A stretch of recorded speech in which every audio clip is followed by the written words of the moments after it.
আসলে রাতে যখন আমরা নিউজ পেলাম পাশের থেকে যে র্যাবের একটা টিম আমাদের বাসার আশেপাশে এখনই অভিযানে যাচ্ছে এবং অল্প সময়ের মধ্যেই অভিযানে নেমেছে, সেই মুহূর্তে আসলে আমি তখন ঢাকায় অবস্থান করছিলাম।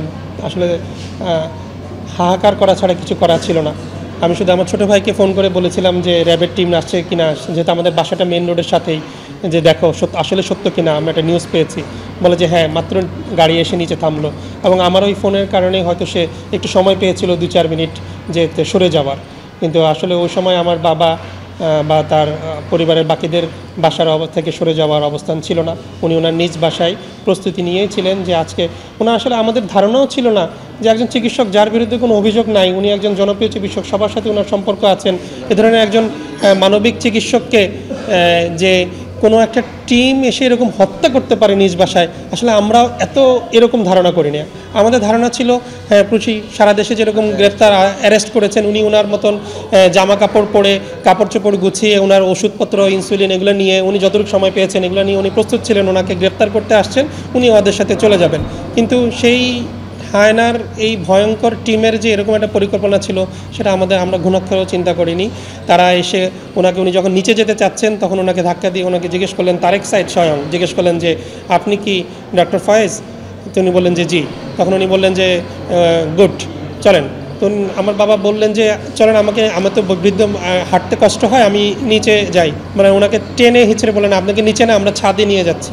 ওনাকে টেনে হিচড়ে ছাদে নিয়ে গেলেন এবং প্রায় 1.5 ঘন্টা ওনাকে বিভিন্ন শারীরিক অত্যাচার করলেন। এবং ওই 1.5 ঘন্টা তারা আমার ছোটো ভাইকে পুরো বাসায় তন্ন তন্ন করে খুঁজে ওনার থেকে চেষ্টা করলেন, কিন্তু আসলে সে এক জায়গায় বাসার এক কোনায় এক জায়গায় পলাতক ছিল।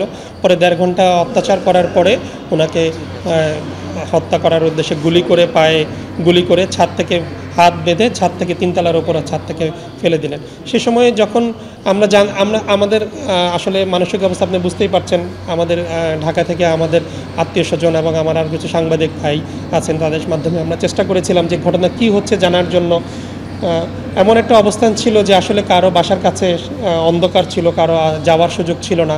তবে ওনাকে যে কী করা হচ্ছেন সেটা আমরা প্রথম জানতে পারি আমার ভাইয়ের মাধ্যমে, যে সে তখন প্রায় রাত 12:30টায় ফোন করে জানায় যে আব্বুকে তো আসলে আব্বু শহীদ হয়ে গেছেন, আমি গুলির শব্দ শুনতে পেয়েছি এবং ছাদ থেকে ওনাকে ফেলে দিয়ে হত্যা করা হয়েছে।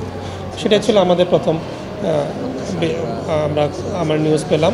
এবং এরপরে তখন আসলে করণীয় চিন্তা ছিল যে এই যে হত্যা হয়ে গেলেন, হয়তো যেহেতু আমার ছোটো ভাই নিজেই দেখেছেন যে কনফার্ম, কিন্তু ওনাকে তা নিয়েও গেছেন এবং আম্মুর সাথে আমরা একটু ফোনগুলো সব নিয়ে গেলেন। বাসায় টিএনটি লাইন ছিল, সেখানে ফোন করে আম্মু থেকেও কনফার্ম হলাম যে না, তোমার আব্বুকে হত্যা করে নিয়ে চলে গেছেন।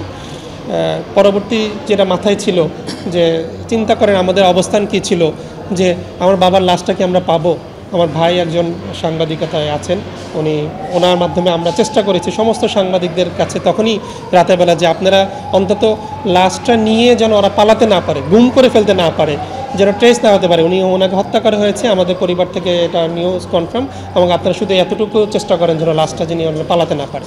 তো সেটাই পরে বাধ্য হয়ে ওনারা প্রায় 2 ঘন্টা পরে লাশটা ওনারা সদর হাসপাতালে জমা দিয়ে গেছেন।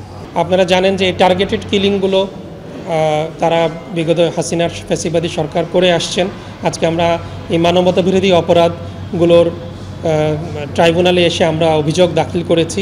অভিযোগ দাখিল করার মাধ্যমে আমরা আশা করি এই অভিযোগের পক্ষে আমরা অনেকগুলো তৎকালীন আপনাদের মিডিয়াতেই যে পরিমাণ কাভারেজ আছে, সেই কাভারেজ সহ ডকুমেন্টগুলো নিয়ে আমরা তৎকালীন প্রধানমন্ত্রী যার নির্দেশে, যার ক্ষমতায় থাকার চরিতার্থ করার জন্য, যার লিপসাকে বাস্তবায়ন করার জন্য এই হত্যাকাণ্ডগুলো যে করেছে, শেখ হাসিনাকে প্রধান আসামি করে এবং তৎকালীন স্বরাষ্ট্রমন্ত্রী যার নির্দেশে মহিউদ্দিন খান আলমগীর, তৎকালীন স্বরাষ্ট্র উপদেষ্টা শেখ হাসিনার তারেক সিদ্দিকী, সামরিক উপদেষ্টা তারেক সিদ্দিকী এবং major lieutenant colonel Ziaul Hasan, যে ছিল মাস্টার মাইন্ড এই কিলিং মিশনগুলোর সারা দেশে, নোয়াখালী, লক্ষ্মীপুর, কুমিল্লা, সারা দেশে যে তৎকালীন র্যাবের যে কিলিং মিশনগুলো যার মাস্টার মাইন্ডে পরিচালিত হতো, এবং কিলিং বাহিনীর প্রধান আপনারা জানেন নারায়ণগঞ্জের 7 খুনের মামলার আসামি তারেক সাইদের নেতৃত্বে যে টিমটি, আমরা 41 জনকে আমরা আসামি করেছি এবং তথ্যগুলো আমরা জমা দিয়েছি ট্রাইব্যুনালে। আমরা আশা করি ট্রাইব্যুনাল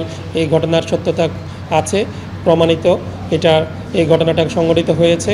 ট্রাইব্যুনাল তদন্ত সাপেক্ষে এটার আমলে নিয়ে এটার বিচার প্রক্রিয়ার মাধ্যমে এই মানবতা বিরোধী অপরাধগুলো যেন আর সংঘটিত না করে, কারো যেন দুঃসাহস না হয়, একটি দৃষ্টান্তমূলক শাস্তি প্রদানের মাধ্যমে আমরা এই ন্যায় বিচার পাবো বলে আমরা এখানে প্রত্যাশা করছি।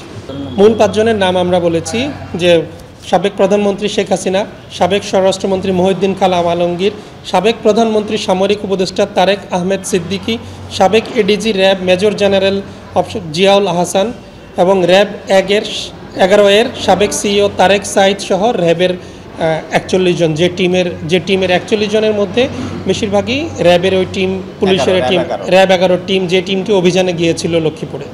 এটি একটি রাজনৈতিক হত্যাকাণ্ড ছিল। তিনি তৎকালীন জেলার জামাত ইসলামী নায়েবে আমির ছিলেন এবং একজন জনপ্রিয় চিকিৎসক ছিলেন। শুধুমাত্র রাজনৈতিক প্রতিপক্ষকে দমন করার জন্য একটি রাজনৈতিক হত্যাকাণ্ডকে তারা র্যাবের বাহিনীকে পাঠিয়ে এই হত্যাকাণ্ডটি সংঘটিত করেছিল।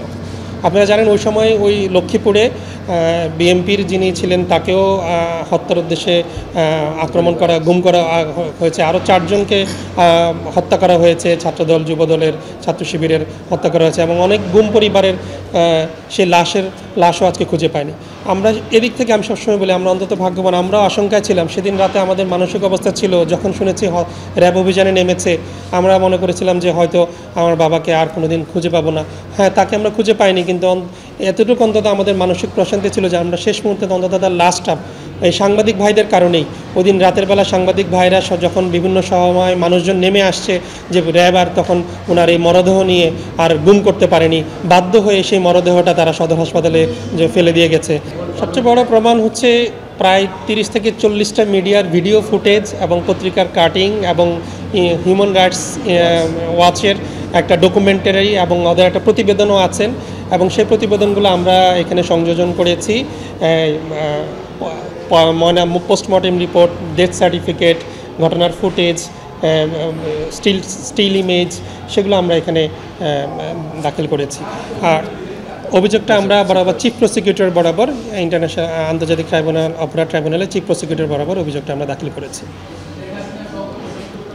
শেখ হাসিনা সহ মোট 41 জন। আমাদের প্রত্যাশা ন্যায় বিচার, যে আসলে র্যাবের যে টিমটা এক্সিকিউট করেছে তারা তো হুকুমের আসামি, হুকুমদাতা ছিলেন তৎকালীন প্রধানমন্ত্রী শেখ হাসিনা সহ যারা ক্ষমতায় ছিলেন। তারা তাদের ক্ষমতাকে পাকাপোক্ত করার জন্য সারা দেশব্যাপী বিরোধী দলের যারা ভিন্ন মতাবলম্বী ছিলেন বা যাদের মতের সাথে মিল ছিল না তাদেরকে টার্গেট করে বিভিন্ন জেলায় তারা এরকম কাউকে হত্যা করেছেন, কাউকে গুম করেছেন। তারাও অনেকের খবর আজকে এখনও পরিবাররা পাচ্ছে না।